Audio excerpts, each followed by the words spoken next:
ആദ്യ പുസ്തകം അദ്ധ്യായം 46. ദൈവമേ, നിന്റെ വേദപ്രമാണത്തിൽ അടങ്ങിയിരിക്കുന്ന അത്ഭുത കാര്യങ്ങളെ കാണുവാൻ എൻ്റെ ഉൾക്കണ്ണുകളെ പ്രകാശിപ്പിക്കണമേ. ആമീൻ. ഇസ്രായേൽ തനിക്കുള്ള സകലവുമായി യാത്ര പുറപ്പെട്ടു. ബിർശബായിൽ എത്തി തൻ്റെ പിതാവായ ഇസഹാക്കിൻ്റെ ദൈവത്തിന് ബലി കഴിച്ചു. രാത്രി ദർശനത്തിൽ ദൈവം ഇസ്രായേലിനോട് സംസാരിച്ചു. യാക്കോബേ എന്ന് വിളിച്ചതിന് ഞാനിതാ എന്ന് അവൻ പറഞ്ഞു. അവൻ അവനോട് പറഞ്ഞത്, ഞാൻ നിന്റെ പിതാവിൻ്റെ ദൈവമായ ഈൽ ആകുന്നു. മിസ്രയീമിലേക്ക് ഇറങ്ങിപ്പോകുവാൻ ഭയപ്പെടേണ്ട. എന്തെന്നാൽ അവിടെ ഞാൻ നിന്നെ വലിയൊരു ജനതയാക്കും. ഞാൻ നിന്നോടുകൂടെ ഇറങ്ങി വരികയും നിന്നെ കയറ്റിക്കൊണ്ടുവരികയും ചെയ്യും. യൗസേപ്പ് അവൻ്റെ കൈകൾ നിന്റെ കണ്ണുകളിന്മേൽ വയ്ക്കും. യാക്കോബ് ബിർശബായിൽ നിന്ന് യാത്ര പുറപ്പെട്ടു.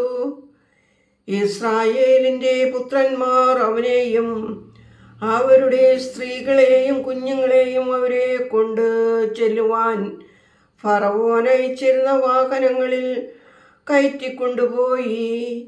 യാക്കോബും അവനോടുകൂടെ ഉണ്ടായിരുന്ന അവൻ്റെ സകല സന്തതിയും അവർ കനാൻ ദേശത്ത് സമ്പാദിച്ച മൃഗങ്ങളെയും സമ്പാദ്യവും മിസ്രയീമിലേക്ക് നയിച്ചു.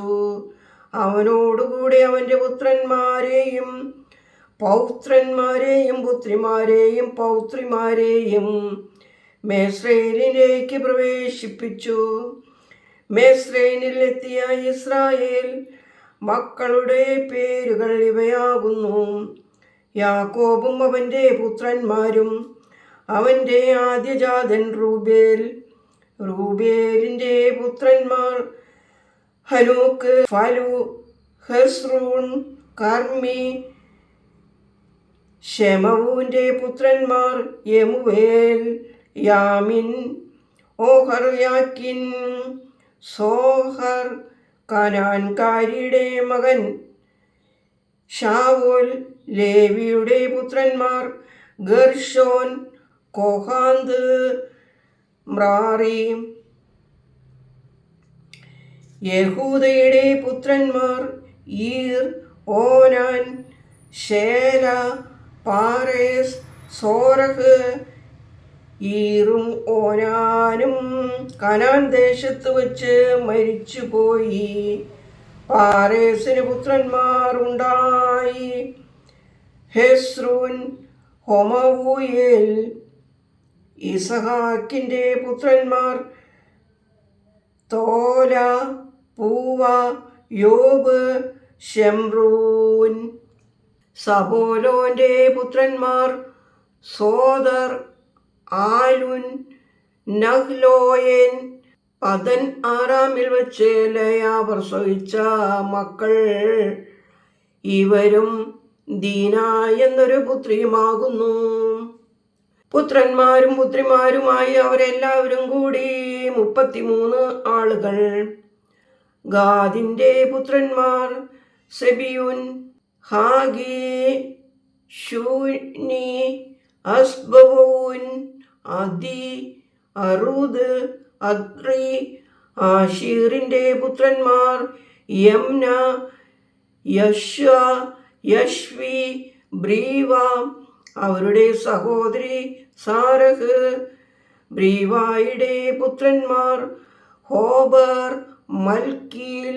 ലാബാൻ തൻ്റെ പുത്രിയായ ലേയയ്ക്ക് കൊടുത്ത ശില്പയുടെ പുത്രന്മാരായ ഇവർ ആകെ 16 ആളുകൾ. യാക്കോബിൻ്റെ ഭാര്യയായ റാഹേലിൻ്റെ മക്കൾ യൗസേഫ്, ബെന്യാമീൻ. ഊനിലെ മഹാപുരോഹിതനായ പൊത്തിഫേറയുടെ മകൾ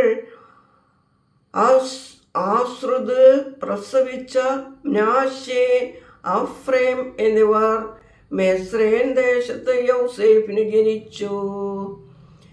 ബെന്യാമിൻ്റെ പുത്രന്മാർ ബോലോ, അക്ബോർ, അഷ്പൂൽ, ഗാറോ, നാമാൻ, അഹി, ഓറൂഷ്, മോഫിം, ഓഫീം, ഏദാർ.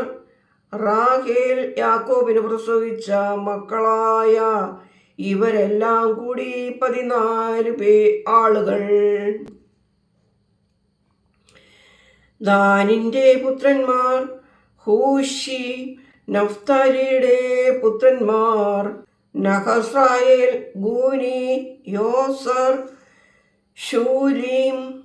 ലാബാൻ തൻ്റെ പുത്രിയായ റാഹേലിന് കൊടുത്ത ബിൽഹ. യാക്കോബിന് പ്രസവിച്ച മക്കളായ ഇവരെല്ലാം കൂടി 7 പേര്. യാക്കോബിനോടുകൂടി മിസ്രയീമിൽ കടന്നവർ അവൻ്റെ പുത്രന്മാരുടെ ഭാര്യമാരെ കൂടാതെ അവൻ്റെ അടിപ്രദേശത്തു നിന്ന് പുറപ്പെട്ടവരെല്ലാം കൂടി 66 ആളുകൾ. യൗസേഫിന് മിസ്രയീമിൽ ജനിച്ച പുത്രന്മാർ 2 ആളുകൾ.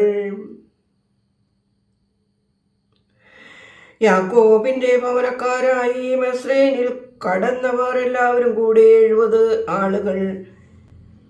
യൗസേഫ് ഗോശാനിൽ തൻ്റെ അടുക്കൽ വരുവാൻ യാക്കോബ് യഹൂദയെ തനിക്കുമ്പോൾ യൗസേഫിൻ്റെ അടുക്കലേക്ക് പറഞ്ഞയച്ചു. യൗസേഫ് രഥങ്ങൾ കൂട്ടി തൻ്റെ പിതാവായ ഇസ്രായേലിൻ്റെ ഏൽപ്പിനായി ഗോശാനിലേക്ക് കയറിപ്പോയി. എൻ്റെ മകനെ, നിന്റെ മുഖം കണ്ടു കഴിഞ്ഞു, ഞാൻ മരിച്ചു കൊള്ളട്ടെ. നീ ഇപ്പോഴും ജീവിച്ചിരിക്കുന്നുവല്ലോ എന്ന് ഇസ്രായേൽ പറഞ്ഞു. യൗസേഫ് തൻ്റെ സഹോദരന്മാരോടും പിതാവിൻ്റെ ഭവനത്തോടും പറഞ്ഞത്, ഞാൻ പോയി ഫറവോനോട് എൻ്റെ സഹോദരന്മാരും അപ്പൻ്റെ കുടുംബവും കനാൻ ദേശത്ത് നിന്ന് എൻ്റെ അടുക്കൽ വന്നിരിക്കുന്നു എന്ന് അറിയിക്കും. അവർ ഇടയന്മാരാകുന്നു, കാര്യമേയ്ക്കുന്നത് അവരുടെ തൊഴിൽ. അവർ തങ്ങളുടെ ആടുമാടുകളെയും തങ്ങൾക്കുള്ള സകലവും കൊണ്ടുവന്നിട്ടുണ്ട് എന്ന് അവനോട് പറയും. അതുകൊണ്ട് ഫറവോൻ നിങ്ങളെ വിളിച്ച് നിങ്ങൾ എന്ത് ചെയ്യുന്നവരാകുന്നു എന്ന് ചോദിക്കുമ്പോൾ നിന്റെ അടിയാന്മാർ ബാല്യം മുതൽ ഇതുവരെയും ഞങ്ങളും ഞങ്ങളുടെ പിതാക്കന്മാരും പശുപാലകന്മാരാകുന്നു എന്ന് പറയുവിൻ. ഇടയന്മാരെ മിസ്രയീമ്യർക്ക് വെറുപ്പാകയാൽ നിങ്ങൾ ഗോശാൻ ദേശത്ത് പാർപ്പാൻ ഇടവരും. ദൈവമേ സ്തുതി നൽകി യോഗ്യമാകുന്നു. പാറകുമോർ.